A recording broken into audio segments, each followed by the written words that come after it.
Seldomly does something that, for whatever reason, a single glance is all it takes to instill the feeling of I am going to love this. And for me, that was Heaven Burns Red.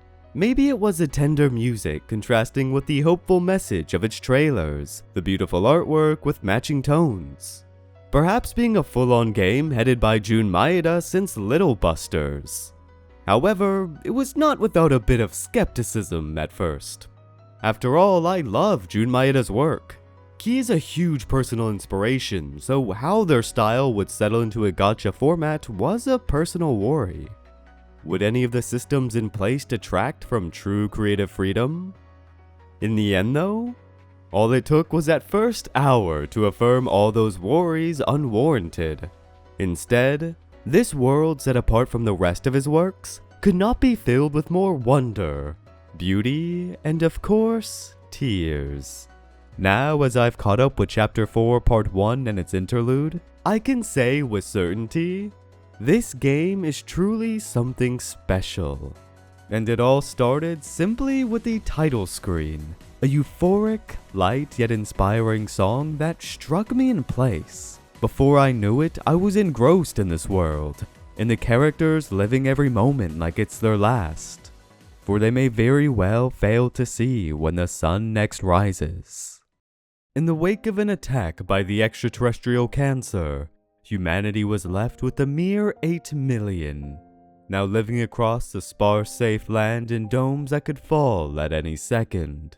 There was no warning, no announcement. Humanity fell overnight. Yet, they aren't without hope. That lies in the Seraph Squadron, girls who have dedicated their lives to cutting a new path towards humanity's prosperity. Where we settle is in the mind of Kayamori Ruka, an ex-rock star for a once-renowned band who simply finds herself inaugurated into the Seraph Squads. And it's Ruka who seems to set the forefront tone of the game best. For someone chosen to be the leader of the Seraph Squadron's elite squad, and as a person in general, she is rather unhinged, in the best way possible. In an environment where formality and dignity should be expected and upheld to their utmost, Ruka is one who steps all over that without care.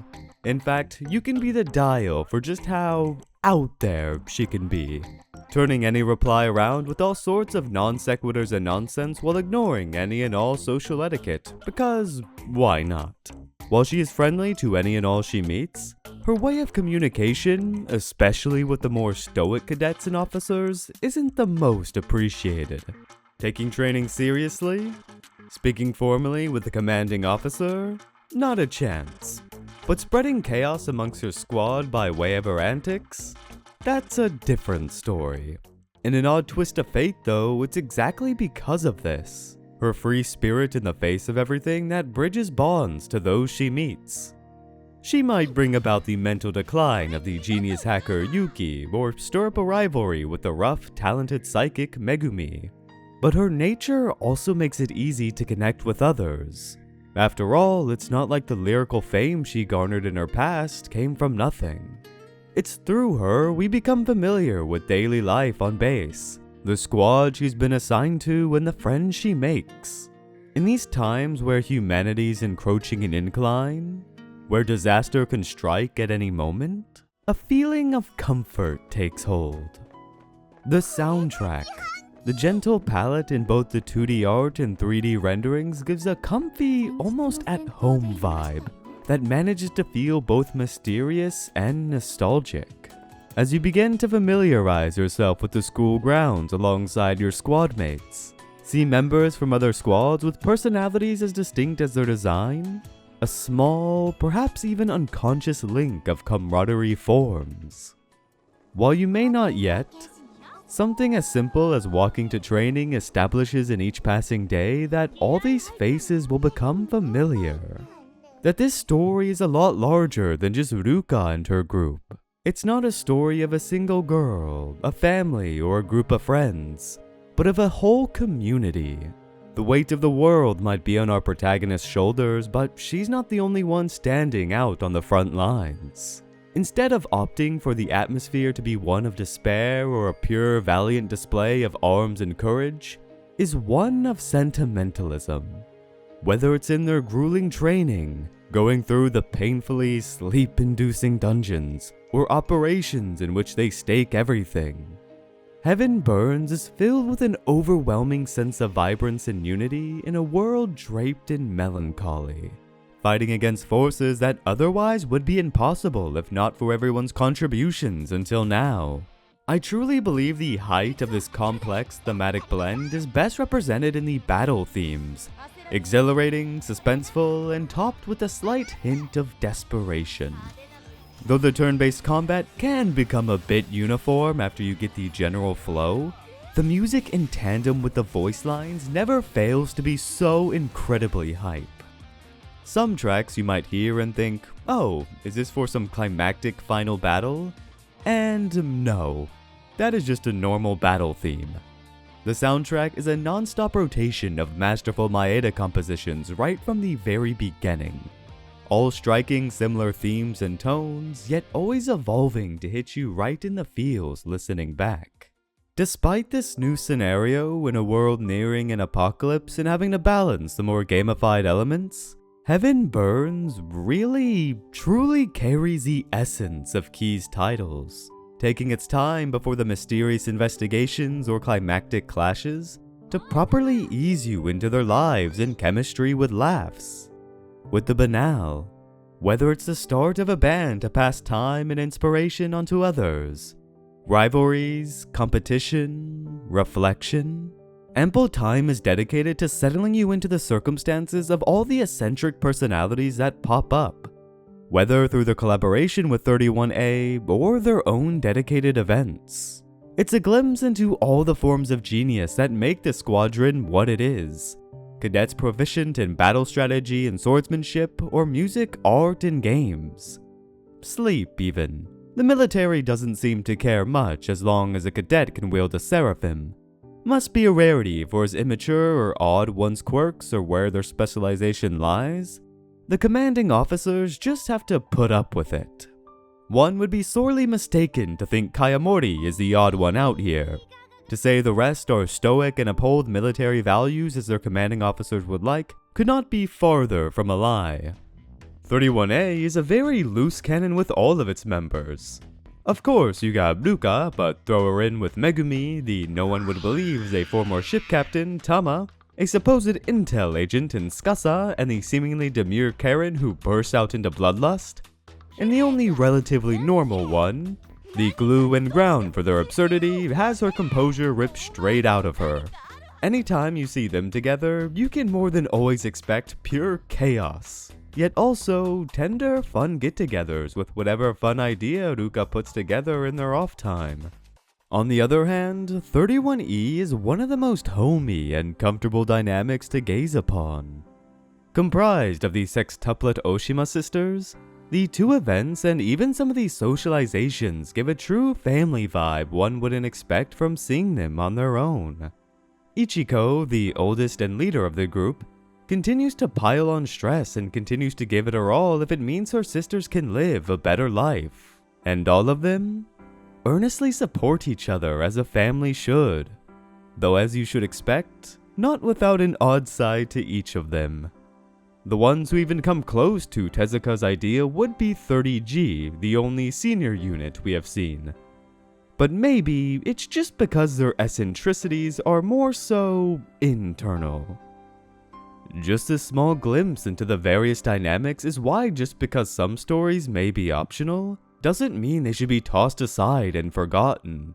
Because they too don't hold back with the emotions they seek to evoke. The events, in such a short time, meticulously lay out the threads of each individual story and the characters who push them forward.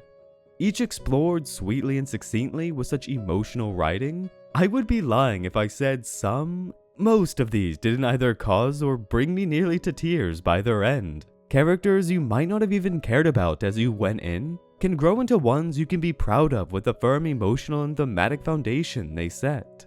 All are intersecting stories setting out to weave any hanging threads seamlessly back into the tapestry of the community, so that when you do see them make an appearance in the main story, no matter how small the part, that sense of camaraderie and friendship feels tight and close-knit. But as one would expect when putting such strong-willed individuals together, also comes with its share of internal strife and conflict. Such is a story found in 31B, held together by an anxious leader with no confidence in herself, who can only watch as her dysfunctional squad grows uninterested or pitted against her. The whole of 31B probably has some of my favorite arcs in the game so far, and how it uses Ruka's more in-touch and tender side to connect these characters together was both heartwarming and breaking.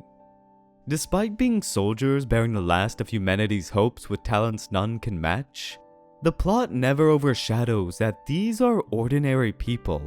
They have their own doubts about the future, worries and anxieties about having their lives wobble on the line between life and death. Their confident demeanor in the face of danger, the vigor behind months of training and camaraderie. It's not without moments of vulnerability, uncertainty if any of them will even make it back. After all, at their core, they are still just girls living in dire times. Yet they continue to hold grand ambitions, pushing them forward so that they can live with a smile. There will be moments where hints of their trauma, regardless if they are aware of it or not, peek through. But it's seen, caught, and mended by those they fight with side by side. And while there are those who may accept the present and fight for that future, others' personal ambitions are closer to walking on a tightrope, mainly to unveil the possible deception of the very institution they fight for.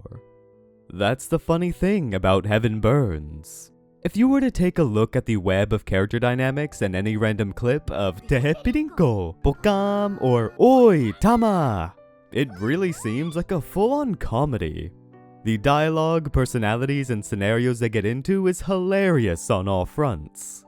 Even in the more serious and tense moments, Ruka alone can cut any tension with the sharpness of her wit.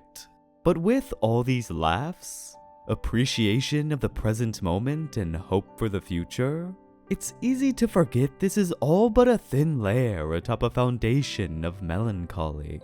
Especially when those moments are directly infused into those comedic bits. A feeling that continues to well the more you dwell on it and reflect.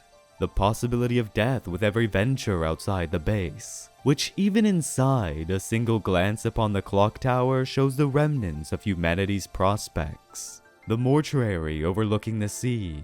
So many things feel out of place.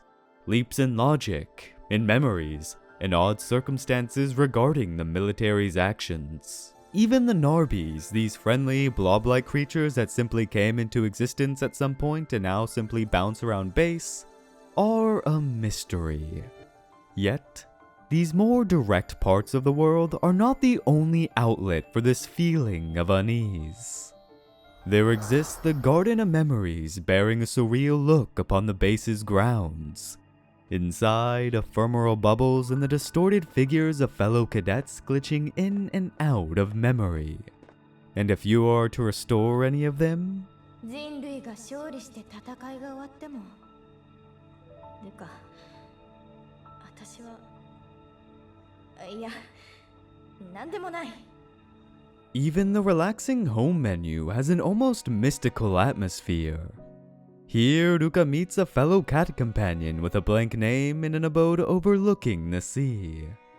It's the closest thing HBR has to a main menu, a calming one in tune with the nostalgic sight most of the game hopes to imbue in you.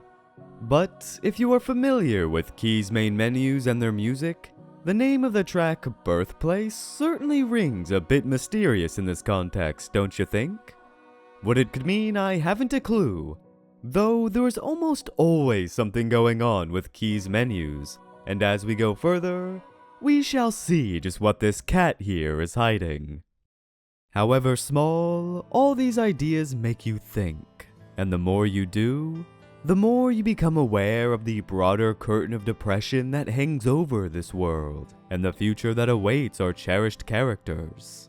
Something is stirring, something grander than what the plot already had these girls face, with memories being a thematic tie for everything. More importantly, the memories we make with others, to relive past events, to recollect our time with those we cherish and remember them by collecting the pieces of what we knew them for. A big piece of Heaven Burns Red is cherishing the moment. For every second that passes, anything lost to time cannot be regained.